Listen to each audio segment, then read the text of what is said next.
I'm really happy to introduce Rob Fergus. He has a fantastic pedigree. He's been at Oxford, and Cambridge, and Caltech, at MIT, and now he's an assistant professor at NYU.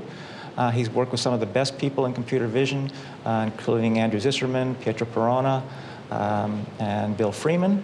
And today he's going to talk about some work that he's done with Bill and Antonio Torralba and a few other folks at MIT on taking very, very large data sets, image data sets, and extracting, organizing them in such a way so that it's very easy to get similar images, lots of similar images, and then seeing what you could do with that. It's a great exercise to sort of think, what would you do if you had something that had billions of images in it, and with a few microseconds you could extract 10,000 very similar images. So without further ado, Rob. Great, thanks. So, okay, this is going to be a paper at CVPR, mainly working with Antonio, but Yair and Bill as well. This is a sort of follow-on from the work I did as a postdoc when I was at MIT.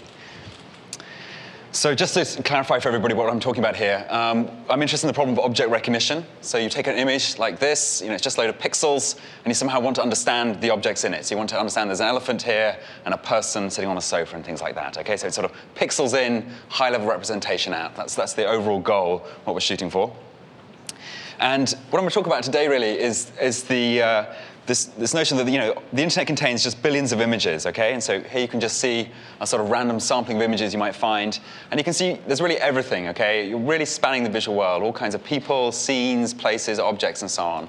And it just seems like, you can obviously get all this data for free off the internet, and it seems like just an incredible resource. Maybe we can use it for recognition somehow, okay? And at the moment, people haven't explored this too much in the computer vision community.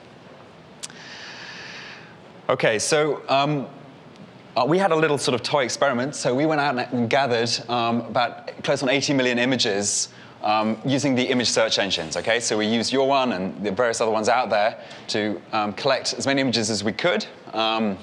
We just took a list of nouns from Wordnet, which is an electronic dictionary. So we took all the sort of non-abstract nouns in English. You can just see some examples here. I think some of them are incredibly specific. They include people's names and places and so on. And we just sucked as many images as the engines would give us for each one of these, okay? And one sort of detail was we did store them in a very low-resolution format. I'm not going to go into that too much today. If you want to read more about some of the implications of this, you can look at this tech report that we wrote. It's on our web pages. But anyway, with this data set, we were able to do some fun things. And one of the catches, of course, with this data, even though it's free, is that the engines, as you're all too well aware, perhaps, is that the engines only give a noisy output. So you type in aeroplane, and the images that return don't always contain an aeroplane. And of course, the only labelings we're going to have for the images in our data set is going to be the noun which we typed in to get it in the first place. So frequently, the label is going to be inaccurate. And so any recognition technique we're going to propose that's going to use this data has to somehow get around this issue. Okay? And at the end of the talk, I'll discuss a little bit how we can address that.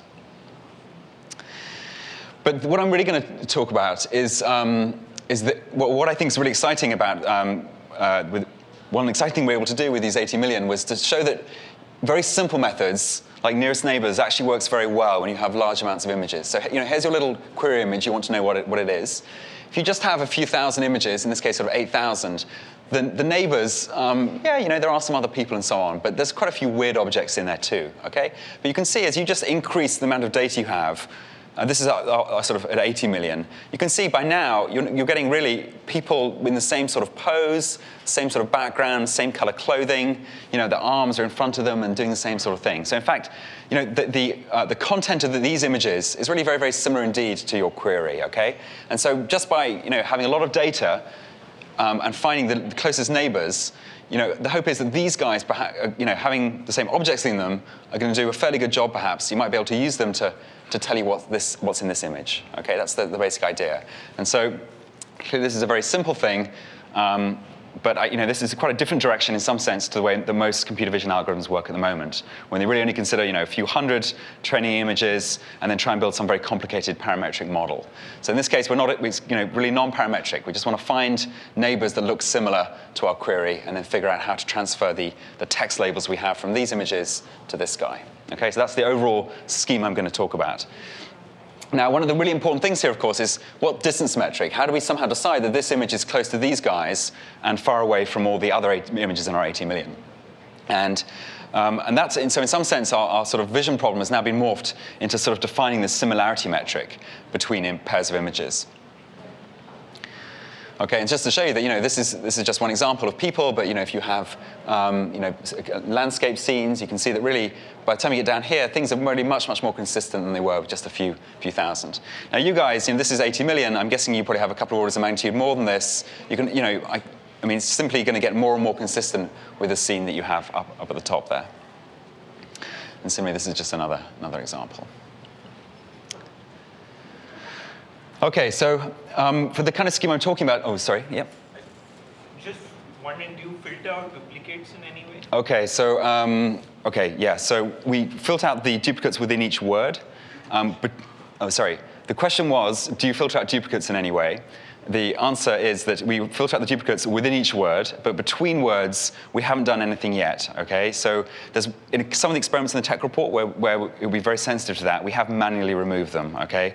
The technology I'm going to talk about today actually would let you remove the duplicates very quickly, but it's not something we've done within the 80 million. Okay, so just to come back, so the scheme I was talking about, so this is you're going to find your nearest neighbors and try and use them to classify your example. It's clear the primary thing is you need lots and lots of data, all right? But then this raises the quite important issue here. How do you find your neighbors quickly? And if you've got 80 million or a billion images, for your guys' case, that's actually a non-trivial problem, okay? Trying to find these neighbors quickly. And of course, implicit with that is what distance metric you're going to use. And that's really somehow loading in. This distance metric has to embody our understanding of the visual world. So it needs to be, it's not going to be something just simple like Euclidean distance, okay? And then there's this other problem that once you've found those neighbors, you need to understand how we're going to transfer them from this set of neighbors that you found to your query image. And how are you going to do this if the label's unreliable, like they're going to be in this big collection of data from the web? So the talk is going to be in two halves. So I'm just going to talk mainly about how you can do fast retrieval using some compact codes. This is to get your set of neighbors. And then the second part, I'll show you how you can use those neighbors to perhaps tell what's in your query image. So start off with. Now, what we're going to use is the concept of binary code. So every image in our data set is going to be represented by a compact binary vector. All right? And the idea is that images that have similar content, that is similar objects in roughly similar configurations, want to map to similar binary codes. All right? And the distance we're going to sort of compute in this binary code space is going to be a sort of Hamming distance, and that's just the numbers of bits that are different between two codes, as you can see in these little examples here. And we're sort of borrowing an idea here that was introduced recently by Russ Saludinkov and Jeff Hinton, and they applied this to text documents, but we're going to sort of apply it to the visual world and see how it works for images. Okay, so just to understand why these binary codes are so useful. Well, the idea is that your binary code that describes each image is going to be an address in your computer's memory, okay? And that if nearby images, that have some sort of similar semantic content mapped to similar addresses, then you can find your neighbors with a hashing framework, okay? And as you guys will know, hashing is a great thing because you're now independent of the total number of images in your data set, okay? So just to understand the overall picture, here's a query image. You're going to compute some semantic hash function. Obviously, this is the magic box, which I'll talk about in great depth in a second. But this is going to map you to some address in memory. And then all you need to do is just flip bits of that address to explore a sort of Hamming ball of a certain radius around the query image. Okay? And then you simply just return the images that you find that have been mapped to these codes, okay? And so in other words, your runtime is now independent of the number of data points, but it only depends on somehow the volume of this Hamming ball, all right? And that's one motivation for keeping the codes quite compact, because you can clearly see that the volume of this Hamming ball is going to grow sort of exponentially with the number of bits that you have in your code and the radius of the ball. Okay, so as I said, the key question is what's this thing, okay? This semantic hash function. And but before I explain that, I just want to sort of motivate, again, this idea of having a really compact code. So, I'm guessing here, you guys probably have a few billion images or indexed somewhere. If you're interested in doing video, then maybe you could add another few orders of magnitude to this number. If you've got a big PC, maybe you've got, big PCs these days probably have about 10 to 11 bits. If you have a big cluster, some distributed thing, again, you could add a few orders of magnitude to this number. But the point is that the ratio is roughly similar. Okay? Now, the assumption I'm making here is that all these binary codes need to fit in memory. Okay? If you're going to do some initial search, as soon as you have to go to disk at all, you're kind of dead. All right? So I'm assuming that all these codes are going to have to fit in memory. Now, if that's the case, then the budget you have per image is about 10 to the 2 bits. All right? And 100 bits. It may seem a reasonable amount, but then just to give you a picture here, so a typical home photo JPEG compressed is about 10 to the 7. Our little tiny images, our little 32 by 32 thumbnails, which are about as small as you can make them before you really start losing information, are still about 10 to the 4 bits, okay? So you can see that you're still about 2 orders of magnitude too big. And so this semantic hash function really has to be essentially a dimensionality reduction thing as well. It's really got to squeeze down each image to an incredibly compact code, as it were. OK, so just to summarize then, we want this semantic hash function wants to preserve the neighborhood structure of the input space. OK, so you've got 2 images containing cars. They need to map to similar codes in code space. And we also want the codes to be very compact, less than 100 bits or so, and preferably fast to compute as well. So when you get a query image in, you can compute the code very quickly and then do your hashing scheme. Yep, Andrea, yeah. Is there a reason that you assume that it has to be run on one computer? No. I mean, I'm kind of assuming that if you assuming each video has 1,000 frames, you add 3 orders of magnitude to that, and assuming you have like a few thousand computers available, if you had a big cluster, then you would add 3 orders of magnitude to that number. So I'm assuming that I'm really interested in scaling here to all the video on the web and things like that. So I think the ratio is going to remain reasonably constant. That's the idea. OK, so we're going to explore 3 approaches here. So the first is locality-sensitive hashing. So this is quite a commonly used way to find nearest neighbors quickly in high dimensions. I briefly explain a sort of approach using boosting. I'm going to spend some time talking about something called restricted Boltzmann machines. Okay, these are quite a sort of new thing in machine learning literature that people are quite excited about. And so we're going to apply each of these 3 things. Each of these 3 things is going to design for us somehow this semantic hash function that is hopefully going to do dimensionality reduction as well for us and fulfills all each of these criteria. And we're going to see how they compare on some big data sets. Now, we're going to cheat slightly here. We're not going to take the pixels as input to the whole scheme. Okay? We're actually going to, in fact, just somehow choose a sort of a hand-designed representation for all the images for each of those 3 schemes. Okay? So we're going to use something called a gist descriptor. And essentially what it does is it takes the image, it doesn't use color information, it computes a steerable pyramid, so it's like sort of set of oriented gabors at different scales, and then there's a little bit of dimensionality reduction just to take that down to 512 dimensions for each image, okay? And empirically, people have sort of seen that the L2 distance between 2 gist vectors seems to do a reasonable job of capturing some sort of notion of semantic distance between images in terms of the content of the images. So this is going to be, so for each image, we're going to compute this gist descriptor, and then we're going to try and reduce the dimensionality of this and turn it into a binary code. That's how things are going to work. Now, just to explain locality-sensitive hashing, so this is an approach that it relies upon taking random projections of your data, okay? So you have some data. Obviously, it's going to be in high dimensions, 512 dimensions, but I'm just showing you 2 here. And what's going to happen is you just start throwing down directions and projecting the data points down into different bins. In this case, you've just got a single bit, so you're just going to have 2 bins, all right? And then you can take another projection and quantize that into 1 or 2 bins, and so on. And you can continue going on like that. And you can see it's starting to partition up your space. And so when you get a new query point, like so, you simply look at, find the points that land in somehow the same bin, as it were, the same portion in the space, all right? And it's an approximate framework. But it has nice theoretical guarantees, and that's why a lot of people use this. Now, one obvious problem with this is that it does take random projections. So in other words, if your data is completely uniformly, randomly distributed, then it might do OK. But typically, with image data, even in a gist representation, the vectors are not going to be distributed evenly throughout the space. So the problem is that many of those projections that you draw randomly will just be off in the direction of noise. Okay, so they'll be kind of garbage, and won't really carry any sort of useful discriminative information. So what we in fact do is we just give LSH a little bit of a help by we compute the first sort of n PCA components, and which gives you a sort of low-dimensional subspace, or low-dimensional linear approximation to the manifold within your space of gist descriptors. And then we take random projections within that, OK? This is so just to give it a bit more of a sort of a reasonable chance of picking a good direction. This helps things out a bit. OK, so we also tried a boosting approach where we took, there was an interesting paper in ICCV in 2003 where they had a variant of boosting that could learn similarity metrics. And the idea, to train it, you sort of give pairs of images that you think are similar, and you give pairs of images which are different, OK? And that forms your sort of negative and positive set of examples. And then the little, boosting is going to learn a sort of ensemble of simple classifiers, and each classifier is actually going to be just a simple sort of binary regression stump that's just going to compare a single coordinate in the pair of images, okay? Seeing whether it's above or below some threshold, and that threshold is going to be learnt, and which coordinate it uses is also going to be learnt too. So, so this is a fairly sort of simple adaptation of boosting to the problem.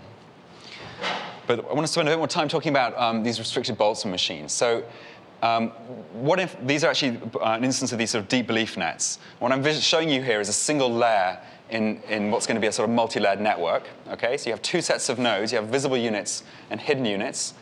The gist descriptors are going to be put in here at the bottom of the network. Okay, and then they're going to activate these hidden units via a symmetric, fully connected weight matrix W. Okay, and as we got, in general, these nodes will be binary and stochastic. At the very input, they're going to be actually real valued because the gist descriptor is real valued. But typically, they're sort of binary and stochastic. And the probability of them being on depends on some bias on each of these units, and then the weighted sum of the activations of the visible units. Okay? And so there's some sort of energy function here that in learning you want to minimize by adjusting the weights that connect the two layers of nodes, and also the biases on the hidden and visible units as well. So this is the term with the weight that uses the elements in the weight matrix, and these are the bias terms. And so you can convert this to a probability by just sort of exponentiating and then normalizing out. And this kind of architecture has the nice advantage that because you don't have links between the nodes here, you get conditional independence on for these conditional distributions. So that, the probability of this guy being on depends only on these guys, not on his neighbors, all right? And that lets you learn, in other words, estimate the weight matrix and the biases using a sort of sampling-based scheme called contrastive divergence, all right? So this is just a single RBM layer. And what we're going to do is to stack them into a framework like this. So the input gist descriptor, 512 dimensions, is going to be at the bottom. This is going to be the first RBM. And then we're going to stack on top of that a second one and then a third. Okay? And we choose the number of layers. That's something we have to decide on. And as we vary the number of hidden units, we can sort of reduce the dimensionality here. Okay? And so what we're going to do is, this is in fact the architecture of the system we use. And we're going to vary n at the top. We're going to change the number of hidden units up there.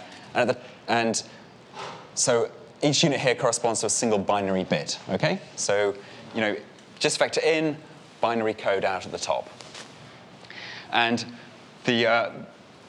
so the training, obviously what we need to do is figure out what weights can we put in here that somehow preserve the distances between images, between the gist vectors at the input as well as possible, despite having this compact binary representation. Okay, so training proceeds in two separate phases. Okay, so the first one is pre-training. Okay, and this is essentially unsupervised.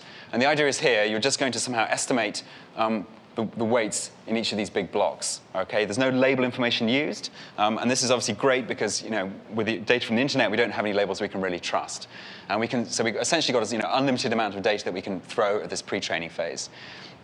And the intuition is it's just going to move those parameters to the right kind of ballpark, such that they sort of model the density of the input data fairly well. And then there's going to be a second phase of training where we can make use of label information now, and we're going to sort of forget about the network being stochastic and just treat it like a giant neural net. And you're going to essentially backpropagate some error function to tweak the weights in each of the layers, which is then going to move your parameters to some local minimum that optimizes whatever thing you care about. So just to say, we're not going to worry about reconstructing the images at all. Okay, so these codes up here are only going to be interested in sort of preserving the distances between images. We could imagine designing code up here that would also allow us to reconstruct the image compactly, but we're not going to do that, at least in this talk anyway. Okay, so just talk about the pre-training phase now. So here are your GIST input descriptors. You do your contrastive divergent sampling scheme to estimate the weights between these two layers. Okay, and so that means once you're finished doing that, every input vector is going to give some activations on the hidden layer up here. Okay, and then you can take those activations and use them as input to the second layer. Okay, and so in this sort of greedy fashion, you're going to go up the network, training everything. Okay, and so you're going to get and so on up this, and then at the top, you're now going to be left with some binary codes. So that's the pre-training. And then you're going to do a discriminative fine-tuning phase. And so here, the objective function we're going to use is something called neighborhood components analysis. Okay? And so what this is going to do is to somehow tweak these weights so that we really try and get images that we think are close by at the input, close by in code space. So so what we do is we take for each training example, we define a set of neighbors in the input space, that's in the nearby GIST descriptors, or perhaps using some human labels. And those then become essentially the same class as a particular query point. So in this little toy example, assume we've got two classes of data.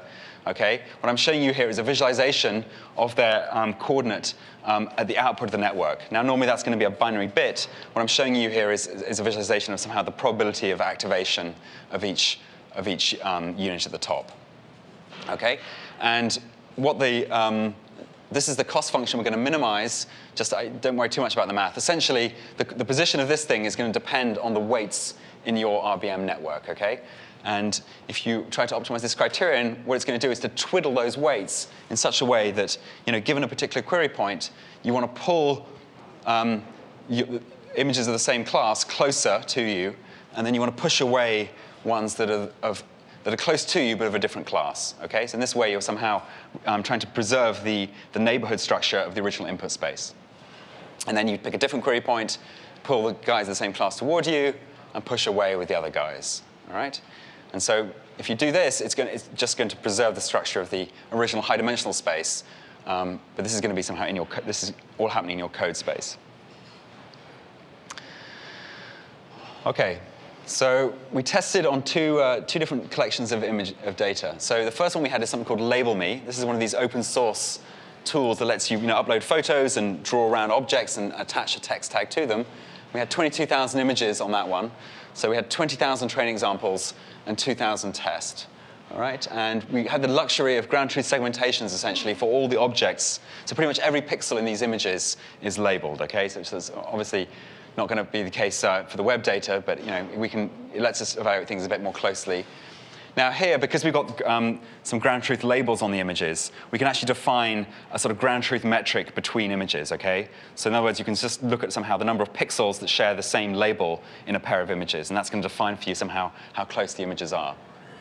And because we've got these labels, that NCA backpropagation thing I just talked about is essentially a supervised operation. Okay, you're really going to be able to define your set of neighbors in your input space based on these ground truth labels.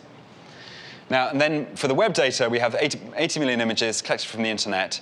Now, we don't have any labels we really trust there, so we give up trying to sort of use the weak labels in the form of a noun attached to each image. And what we in fact try to do, we ask in the backpropagation, we simply try to preserve the L2 distance between the GIST vectors at the input. So in some sense, it's actually unsupervised because we're not using any human annotations here at all. Okay, but we're just assuming that the GIST vector is going to do a really good job of describing the true distance between images, and we just try to preserve that GIST metric, but just in a much more compact fashion. Yeah, and obviously we don't have all our labels that we do have are noisy in some sense. Okay, so first of all, we'll look at some experiments doing retrieval, okay, and then I'll talk about how we can use it for recognition later. So just to show you some examples here, We'll look at some plots in a second. Here are some different query images that you have of street scenes and sunsets and so on. These are the neighbors, a few of the ground truth neighbors as defined by the human labels, all right? So you can see they, sure enough, look fairly similar. The data set, 22,000 images, is a reasonable size. You'd hope to find fairly similar images. If you just try Euclidean distance between, if that's your similarity metric, which is one that's often used in retrieval, you can see it does a nice job for the sunsets where the color information is very important. But when you actually have sort of structure in the scenes, it really breaks down, okay? It seems to not understand that this is a building at all, and you can see here as well, it really doesn't do a very good job. The gist descriptor, which is, you can see these are the neighbors as defined by that. So this is this 512-dimensional space. And you can see that it does actually seem to do a reasonable job, okay? So you should be looking at this column is somehow the gold standard, all right? And you can see that it does a reasonable job of finding things. Now, it doesn't, the gist doesn't use color information, so it doesn't do quite so well on the sunsets and so on. And the final 3 columns here are the neighbors found by our RBM network, okay? And so the number here is the number of bits associated with each image. So this is 8 bits, so that's 1 byte for each image, and you can see the neighbors you get with that. So that means there are only 256 possible states each image can be assigned to.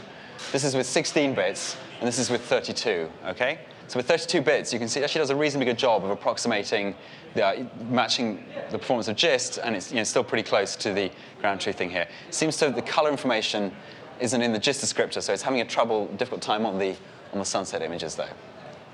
Okay? So just to quantify that a little bit, we can plot a graph here where we sort of pick a retrieval, we draw, we take for a query image, we find like the closest, say, 2,000 neighbors, okay, and we look at what fraction of the true 50 nearest neighbors are contained within that set of 2,000, okay? And so you can see for LSH in purple, it's a fairly small fraction, just over 20%. If we use the gist descriptor, which is this high-dimensional thing, quite expensive to compute, this is an exact distance somehow, we get about 60%, well, no, a bit less than that, sorry, 55. And then the RBM code, the one in green, seems to get about 60%. So you can see here the RBM code is actually exceeding the performance of the gist descriptor, even though it's only got 32 bits, and somehow the gist descriptor was the input to the whole network, okay? It's because you've got these ground truth labels that can, in the backpropagation phase, let you really sort of really fit the true metric rather than the gist distance. Just to show you these 2 curves here, so one thing you might say is, well, what about KD trees, right? They're pretty good at doing approximate nearest neighbor schemes fast.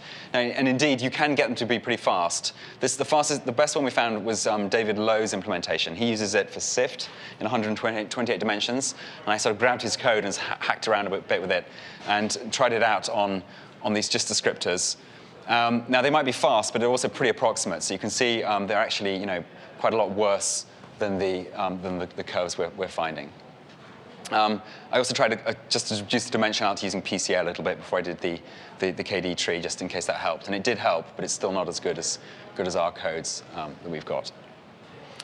So you can take a cross-section now. You can now just say, OK, for a given number of images retrieved, say 500, what fraction of the true 50, what fraction of the 50 true nearest neighbors do you actually find as you vary the number of bits in your code? And you can see with LSH, it improves, but pretty slowly. With both the boosting and the RBMs, you actually do pretty well. And you can see it's a bit disappointing that the green curve seems to saturate to some extent once you get to 32 bits. That's probably more of a limitation due to the actual input representation than anything else. But you can see by 32 bits, it's already actually exceeding the performance of the gist metric. OK, now, if you try the same thing on the web images, 30 bits doesn't seem quite to be enough. So the data looks a little bit more, looks to be a lot more, there's a lot more, it's a lot more difficult. There's a lot more sort of randomness in some sense in there. And the 30-bit code doesn't seem to do such a great job. So you can see that here now, as you increase beyond 30 bits, there's quite a distinct performance improvement with things. This is for the RBMs. If you try the LSH approach, you can see that it's really quite a lot worse. So with 256 bits with LSH, you're about comparable to 30 bits with your RBM code. So just to show you some examples, here are some query images. Bear in mind, for the web data, we don't have any ground truth. Okay, so what we're trying to do is match the gist metric that you see in this column here. All right. So gist thinks that this image is close to these guys, and that as you increase the number of bits in the code in the RBM, you can see that the neighbors do indeed become more consistent with these. I mean, at 30 bits, they're a bit flaky, but certainly by 128 or so, they're doing a reasonable job. Sure, yeah. The web still have some kind of labels, even though they're noisy, right? That's right. So we're not using them at all at the moment. Yeah. So you decided they're too noisy? Well, we're going to use them for recognition later on. Actually, we're not using them in the retrieval phase. They're not used in any way for that. I'm sorry. Yep. Do you have boosting results as well? Not for this one. The boosting did actually do quite a lot worse on the web data. We did. That's why I'm not showing it. The RBMs seemed to win out fairly convincingly when we tried it on the web data. So just to show you the timings now. So we actually did this on a subset of the 80 million, but because computing some of these timings was hard. But the key point is that, OK, it's a slightly complicated table. So this is the LabelMe images and the web images. If you try, let's just look at it. So if you compute the binary codes and then just do brute force search, it does actually, you can do it pretty fast on the LabelMe, but it starts to become expensive with the web data. Now, if you can keep things under about 64 bits, you can viably use the hashing scheme I described, in which case you have this nice thing that really is, even with my terrible coding, it's still a few microseconds in terms of lookup time. All right? That assumes you've got the gist vector, OK? But once you've got the gist vector, sorry, that's not true. So once you compute the gist vector takes a few milliseconds, propagating it through the network. So once you've trained the thing, it's just a feed-forward multi-layered neural net. That's very fast. That's, again, a few milliseconds. And then the actual retrieval of the neighbors, at least with the sort of, in this case, for a 30-bit code with the radius, I can't remember exactly how many bits radius it was, probably 3 or 4 bits.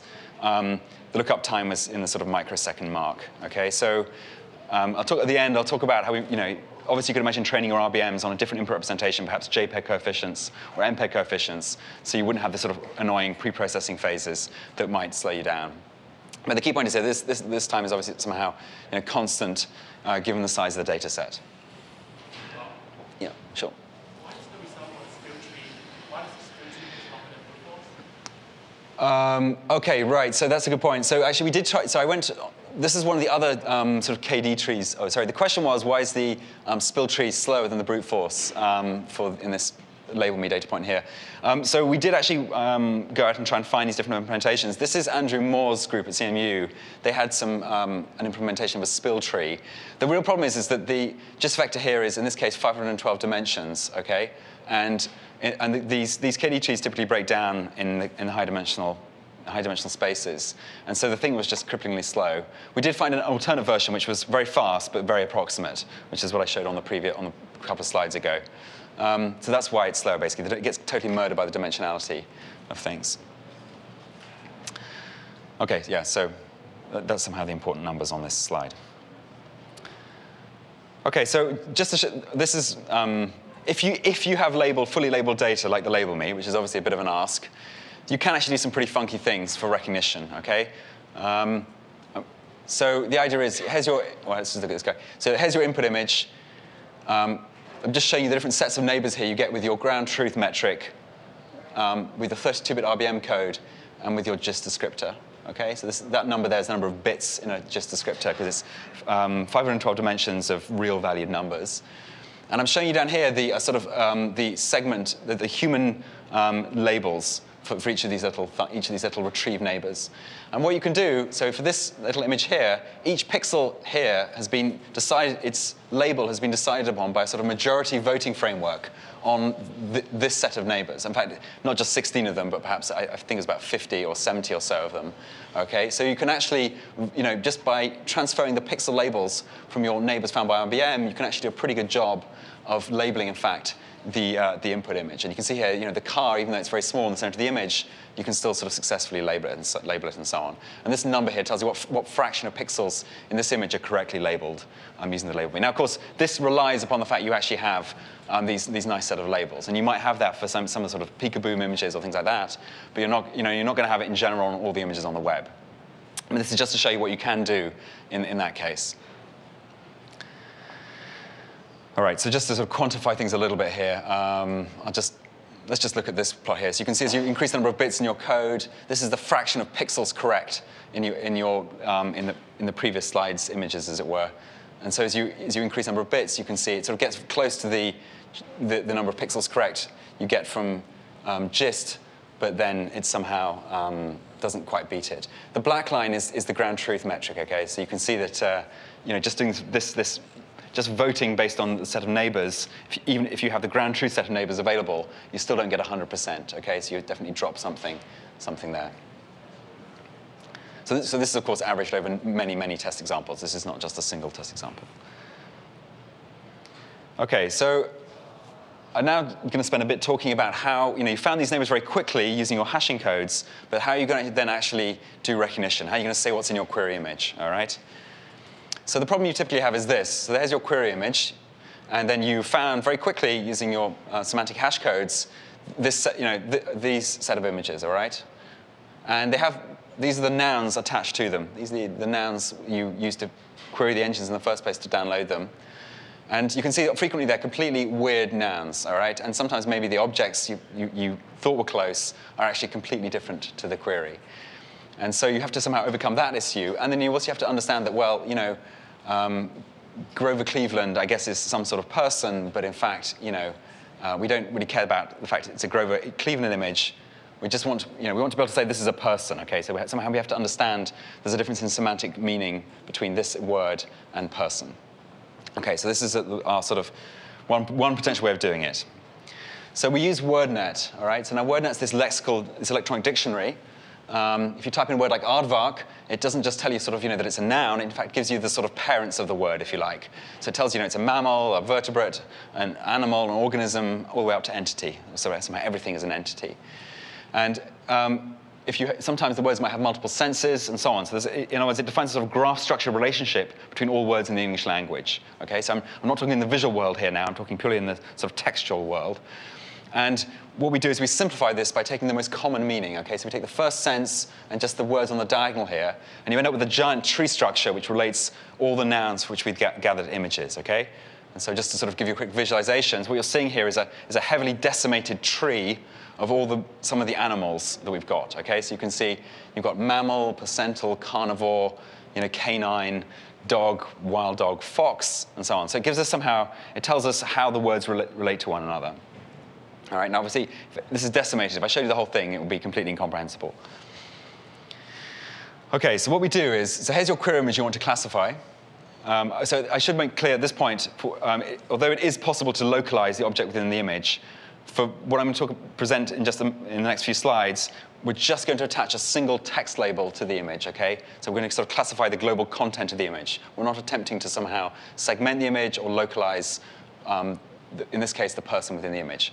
We can do that, but I'm not going to talk about it now. So here's your query image. You compute your gist vector. You then ram it through your RBM network, get a binary code. You do your semantic hash, and you get your neighbors here. All right. Now, for each of these images is going to have, each of these guys is going to have a noun associated with it. Okay, and that noun is going to define a branch in that giant Wordnet tree that I was just describing. Okay, so for example, this will be one such branch. All right, so entity, object, person, living organism, scientist, chemist.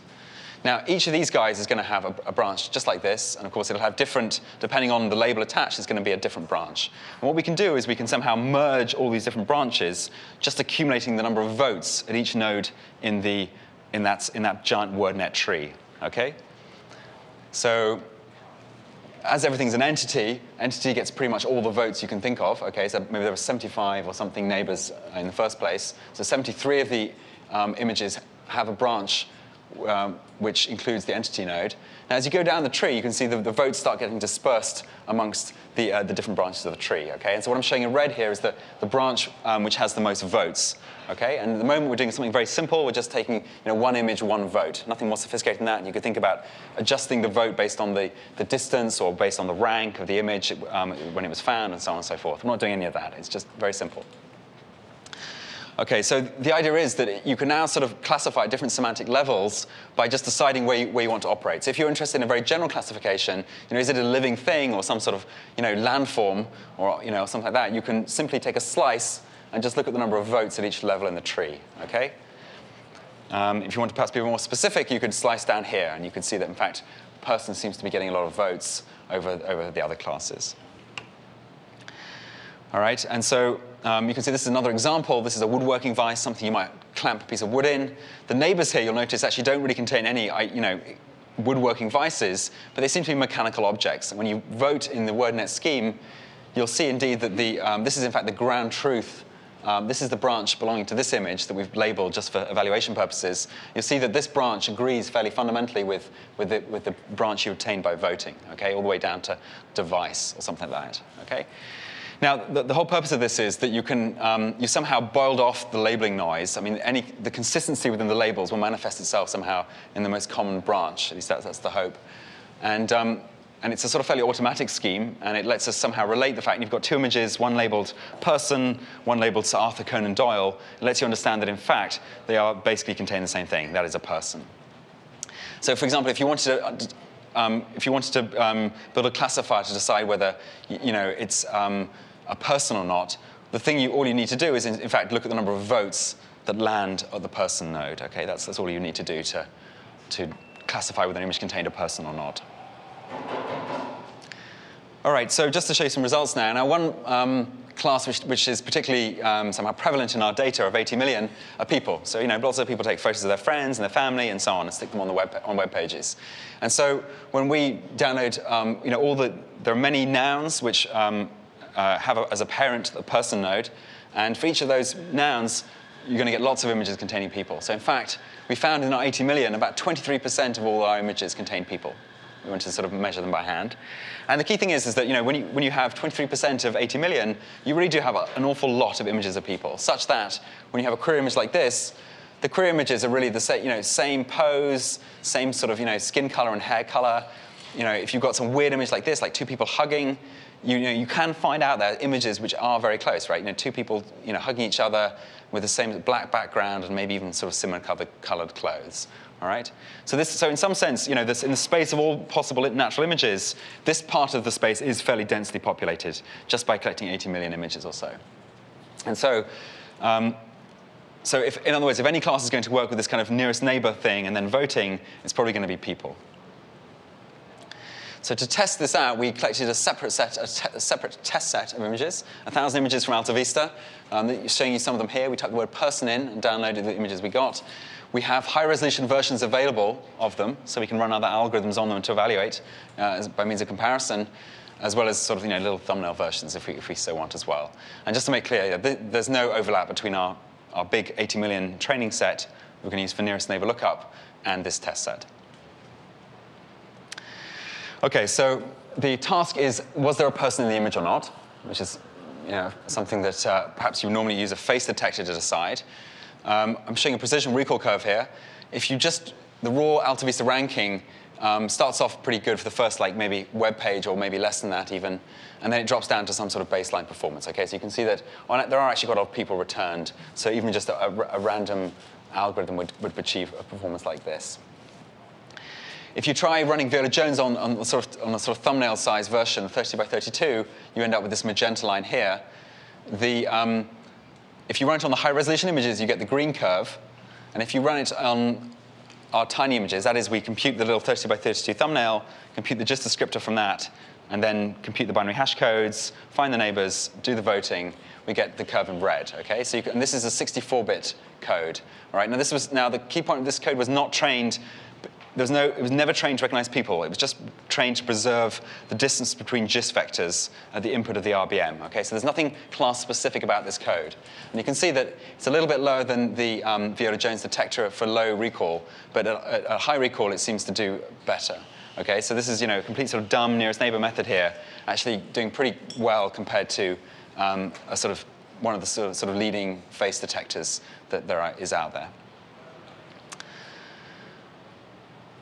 All right, so this is slightly, this doesn't quite fit with the rest of the talk, but just to show you that you're not constrained to recognizing faces, in a previous paper, we used several different hand-designed distance metrics. So we haven't really run these experiments yet with the binary codes, but we're sort of doing that at the moment. And on the x-axis, we're increasing the number of images in the data set.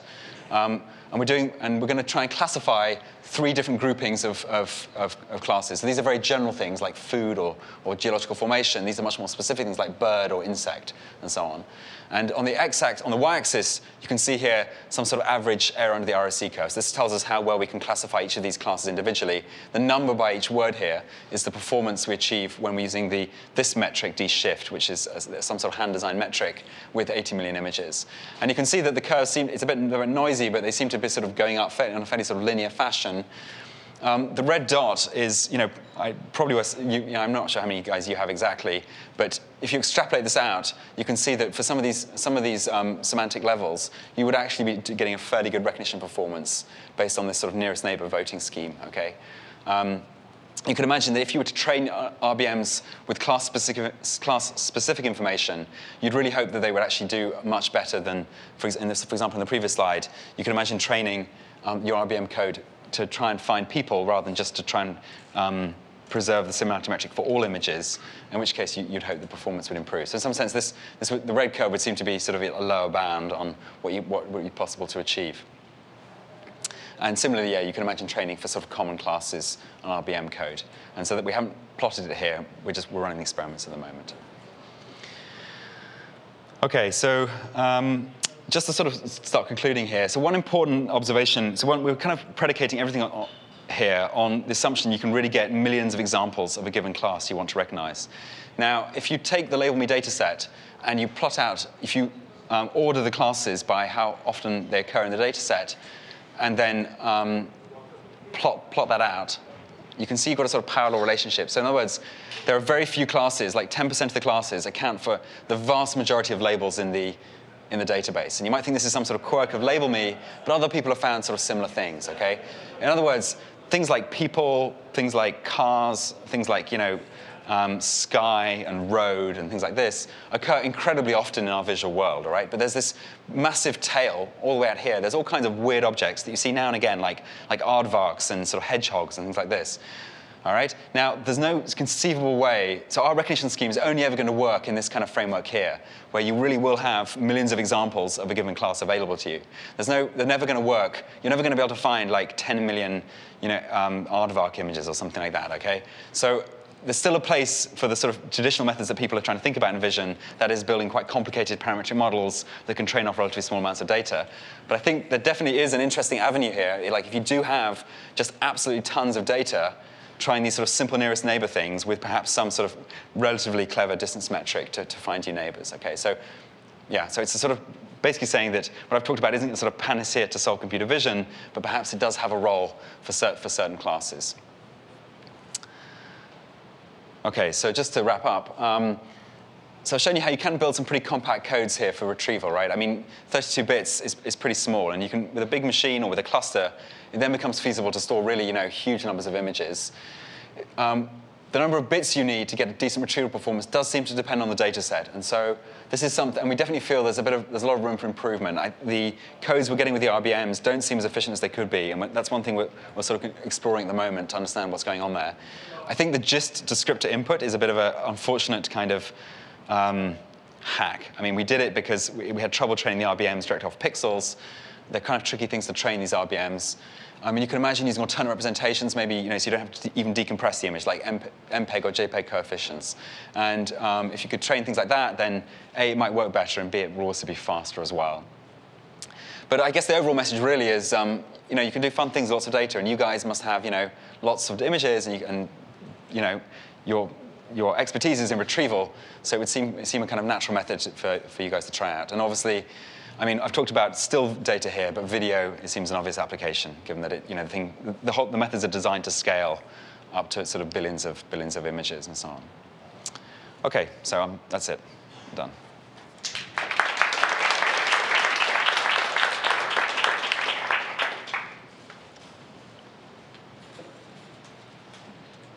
Sure.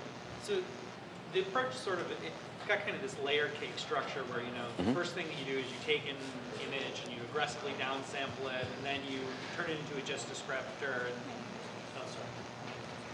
Is this on? Yeah. So it sort of has this layered approach where, first you take an image and then you greatly downsample it, and then you take the gist descriptor, and then you run it through an RBM, and then you try to change the coefficients in the RBM so that it preserves neighbors. Yeah. And so I'm sort of wondering that, if something goes wrong at any one of those layers, you've lost a lot of descriptive ability. And I mean, maybe you're hinting at this with the JPEG coefficients, but is there... Definitely. So I think obviously you're right. So I mean, the beauty about these RBMs, they are sort of bottom-up approach, okay? And if you can understand how to train them correctly, which is not a trivial issue, then you'd like to stick them directly as close as possible to the raw pixels. Yeah, right. And so then that's something we definitely want to do. And I totally agree. And I think you're quite right. That just having these intermediate representations in there is kind of a waste of time, actually. Yeah. So I mean, you can compute the gist descriptor direct on the high-res thing. You don't need to necessarily go down to the 32 by 32. We did it in these cases because all our web data happened to be at 32 by 32 anyway. But yeah, I mean, the tricky issue is essentially that first layer of your RBM, if you don't use the gist thing, has to be a sort of sparse over complete basis. And if you have they can get, I mean, if the images are just even 32 by 32 color, that's 3,000 dimensions vector for each image. And then your sparse over complete basis probably needs to be about 10,000. So you have a 30 million element weight matrix you need to learn. And Jeff Hinton can do it. I haven't figured out how to do it yet. So, so that's very much work in progress. I think you'll see people actually getting the RBMs to work directly on pixels or perhaps some sort of, JPEG or MPEG coefficient space. Yeah. You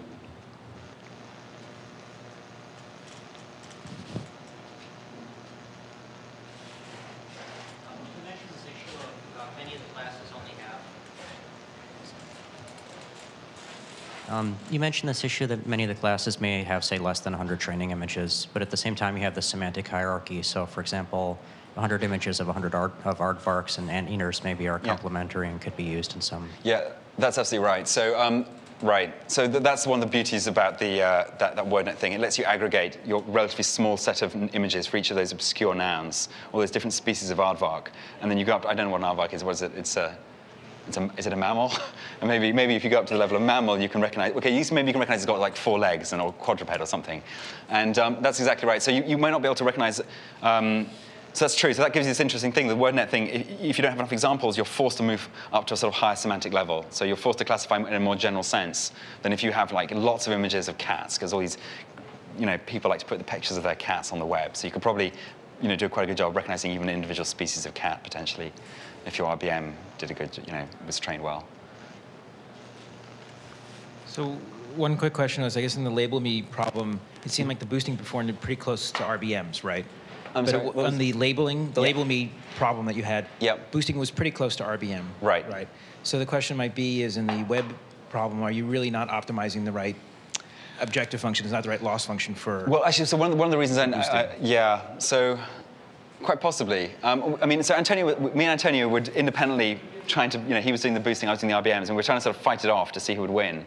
And we had a fairly good, I mean, Antonio's pretty competent with boosting, so so he did a fairly good job of implementing it. In terms of whether we're optimizing the right metric or not, that's certainly very possible. The difficulty is if you don't have nice labels telling you what's really close, then it's tricky. Now, so what you really want is a big collection of data from the web that has labels, and maybe you guys have it, but we don't. So. If you've got one of those big RBMs, you do need a reasonable number of training examples to train on. I'm just wondering how much do you think NCA kind of, how much difference did that contribute to? Quite a lot. So if I did try evaluating the retrieval performance after the pre-training phase, and the performance did improve. Improvements was quite a lot worse than when you did the NCA backpropagation. Having said that, the NCA is a bit ugly, and I'm not sure that's one thing that doesn't necessarily scale, because fundamentally that's an n squared. If you have n training examples, you've got to somehow compute, the error function depends on this sort of n squared. You need to compute somehow the distances to every other neighbor, and that quickly becomes quite tricky when you've got 20,000 training examples. It starts to kill you a little bit. So you might want to swap out NCA for something a little bit somehow better. I mean, there are lots of different ways of learning similarity metrics, and we use just NCA, which is just one possible approach. How many images do you train on? How does the quality improve as the numbers of images you train on increase? Yes, sorry. question was, how many images did you guys train on? Okay, so the pre-training, we had about, our network wasn't that big, as I say, because we had the advantage of this gist input descriptor. Now, if you didn't have gist, you'd have to have this big overcomplete first layer that I was talking about. Because we didn't have that, we got away with this fairly small network. So we trained on, we took some from Peekaboom, and we took some from LabelMe, and I think the pre-training phase used about 70 or 100,000 images, or, the gist vectors thereof. And then the backpropagation we didn't use, because of the n-squared issue I just mentioned, it was difficult to actually pump through all 20,000 labeled, LabelMe images on this. And certainly with the web data, I definitely couldn't pump through all 80 million in the backprop. So I mentioned n-squared, the natural question right. around. So I think we got to like a fairly lame number, I'm afraid, probably like 100,000 or something like that, or possibly. I mean, we're a bit short. I could have probably run if I had more time for the superpower deadline. I probably could have run a bit more, but yeah. I mean, that's one thing. So that would be. We didn't unfortunately plot graphs of how the overall retrieval performance changed as we varied. The pre-training I think is fine. I don't think that would make a huge difference. I think the backpropagation phase, having more labeled examples there, would make a big difference. Yeah. How critical is the gist descriptor in your work? I'm trying to get a sense for what would even a dumber descriptor behave as the size of your database increases. Say a color histogram comparison or something even much simpler than that. So you can so there were a few little indications. So where is it on this slide? So.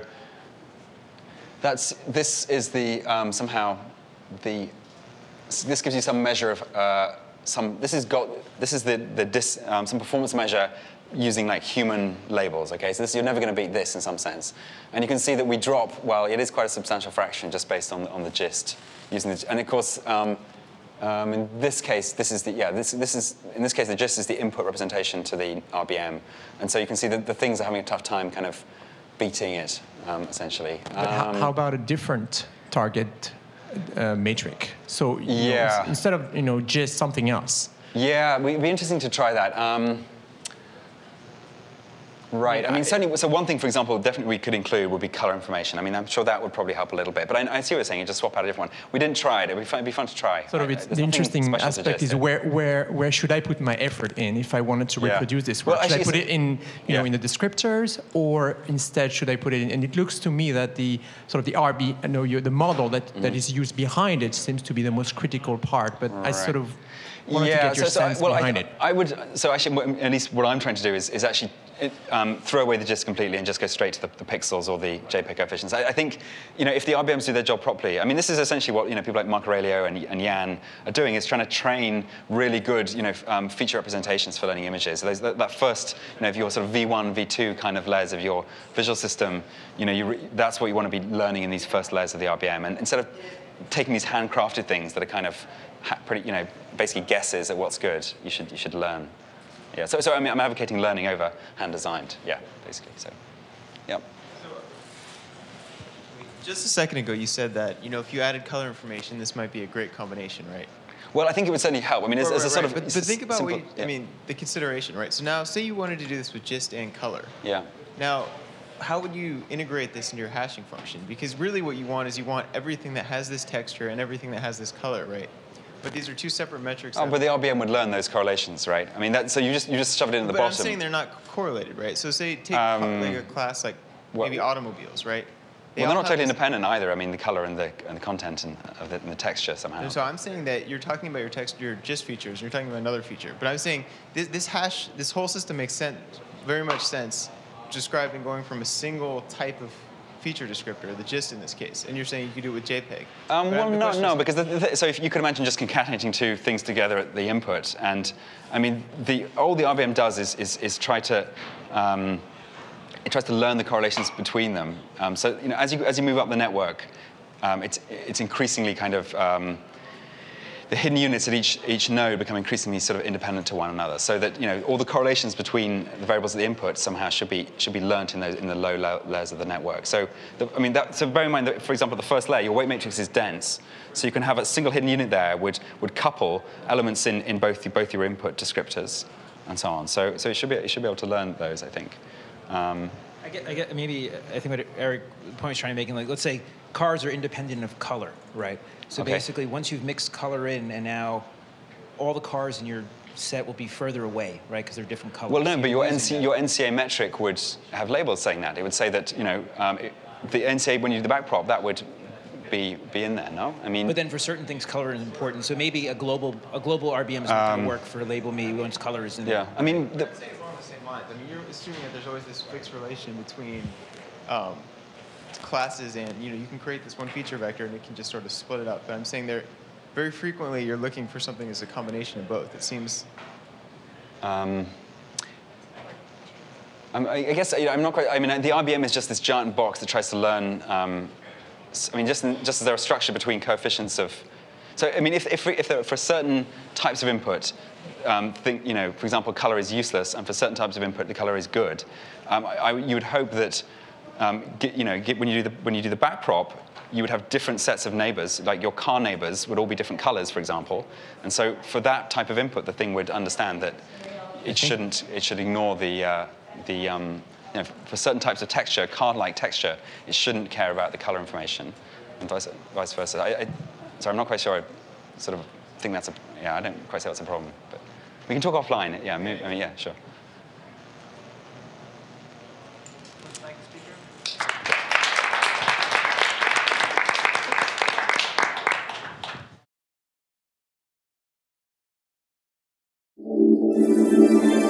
Thank you.